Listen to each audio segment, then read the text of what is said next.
60 سالہ لکشمی کراچی کی empress market کے باہر سالوں سے ڈرائی فروٹس بیچ رہی ہیں۔ کرائے کے مکان میں رہنے والی لکشمی کے گھر میں پوتے پوتیوں سمیت 11 لوگ رہتے ہیں۔ ان کا کہنا ہے کہ پہلے روزانہ 4-5 ہزار روپے کی سیل ہو جاتی تھی، لیکن اب مشکل سے 1000-1500 روپے بن پاتے ہیں۔ مہنگائی میں ہمارا کاروبار نہیں چل رہا ہے۔ ابھی اگلے مہینے سے تو ایسا ہوا ہے کہ ہم لوگ کی روٹی نکالنی ہے بڑی مشکل ہو گئی ہے۔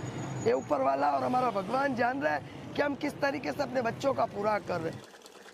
کمانے والا ایک ہو یا دو، مل کر بھی اس مہنگائی کا مقابلہ نہیں کر پا رہے۔ انہیں اس قدر مجبور کر دیا کہ اپنی تینوں بیٹیوں کو پرائیویٹ اسکول سے اٹھا کے گورنمنٹ اسکول میں داخل کروا دیا ہے، جہاں ایجوکیشن مفت ہے۔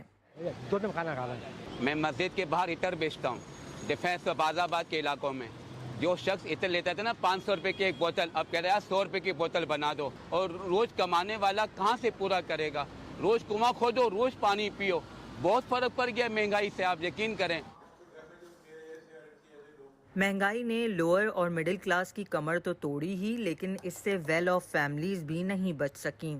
فرزانہ وامق نے کئی مہینوں سے اپنی اکلوتی بیٹی کی شادی کی تیاریاں کر رکھی تھیں، لیکن مہنگائی کی وجہ سے ان کا بجٹ بھی آؤٹ ہو گیا، جس میں کہ بہت زیادہ کوئی لیوش ہم نے چیزیں نہیں کی ہیں، چھوٹی موٹی چیزوں کا، جیسے بچیوں کے جو شوق ہوتے ہیں چھوٹی چھوٹی، تو وہ ایک دم سے اتنا زیادہ اوپر چلا گیا۔ تو آپ سوچیں کہ پوری شادی پہ ہمارے تو افیکٹ پڑ گیا۔ اب مطلب صرف کپڑے نہیں، ہر چیز اسی طرح ہو رہی ہے کہ آپ کھانا دیکھ لیں، اس کے علاوہ آپ ڈیکوریشنز دیکھ لیں، مطلب ہر چیز پہ۔ گولڈ تو خیر آپ سوچ بھی نہیں سکتے اس وقت۔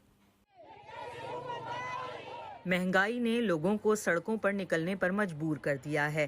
پروٹیسٹ کرنے والے یہ لوگ ہوم بیسڈ ورکرز ہیں۔ ان کا کہنا ہے کہ را مٹیریل کی قیمتیں تو بڑھ گئی ہیں، لیکن ان کی ویجز جوں کی توں ہیں۔ لوگوں میں اس قدر ایجیٹیشن ہے کہ کئی برسوں میں مہنگائی کے خلاف پہلی بار ہڑتال کی گئی، جس کی کال ریلیجس پارٹی تحریک لبیک پاکستان نے دی تھی۔ بڑھتی مہنگائی اور ان امپلائمنٹ کے باعث غریب آبادی کے لیے 2 وقت کا کھانا بھی مشکل ہوتا جا رہا ہے۔ شہر میں کام کرنے والی NGO JDC کا کہنا ہے کہ اس وقت پہلے سے کہیں زیادہ لوگ کھانے پینے کی چیزیں اور فائنینشل ایڈ مانگ رہے ہیں۔ کھانے والوں کی تعداد بڑھ گئی ہے، ڈونر کی ڈونیشن کم ہو گیا ہے، کیونکہ ہر چیز 300-400 گنا مہنگی ہو گئی ہے۔ اور ابھی جو رمضان آنے والا ہے، جو مہنگائی کا طوفان آئے گا، وہ تو لوگوں کی کمر توڑ دے گا۔ لازم ہے کہ ہم چند مشکل فیصلے کریں۔ پاکستان کی سرکار نے پچھلے دنوں ہی منی بجٹ پیش کیا ہے، جس میں 170 ارب روپوں کے ایڈیشنل ٹیکسز اکٹھے کرنے کا ٹارگٹ رکھا گیا ہے۔ سرکار نے IMF کی ڈیمانڈز کو مان کر گیس، بجلی، پیٹرول اور دیگر بیسک آئٹمز کی قیمتوں میں اضافے جیسے میجرز لیے ہیں۔ انہیں امید ہے کہ اس طرح پاکستان کے لیے IMF کے قرضے کے پروگرام کو ریوائیو کیا جا سکے گا، جس کی $1 ارب سے زائد کی ٹرانچ ملنے میں پہلے ہی دیری ہو چکی ہے۔ ایکسپرٹس کہتے ہیں کہ سرکار کو اپنے ایکسپنسز کم کرنے ہوں گے۔ گورنمنٹ کا جو ریونیو جنریٹ ہوتا ہے وہ ٹیکسز سے ہوتا ہے۔ اب ٹیکسز بڑھانے کے 2 طریقے ہیں آپ کے پاس، یا تو آپ ٹیکس کی بیس بڑھا دیں یا ٹیکس کا ریٹ بڑھا دیں۔ اچھا، ریٹ ہم بڑھا نہیں سکتے کیونکہ وہ آلریڈی بہت ایگزوربیٹنٹ ریٹ ہے۔ اگر 7 ملین لوگ ہیں، اس میں 2.5 ملین لوگ ٹیکس دے رہے ہیں، تو یوں سمجھیں یہ 1% لوگ بھی نہیں ہیں جو اس پورے ملک کو چلا رہے ہیں 22 کروڑ کے۔ تو اب آپ کی سمجھیں بیس بھی نہیں بڑھ سکتی اور ریٹ بھی نہیں بڑھ سکتا۔ چلیں جی، جب آپ کا ریونیو نہیں بڑھ رہا تو پھر کاسٹ کم کر لیں۔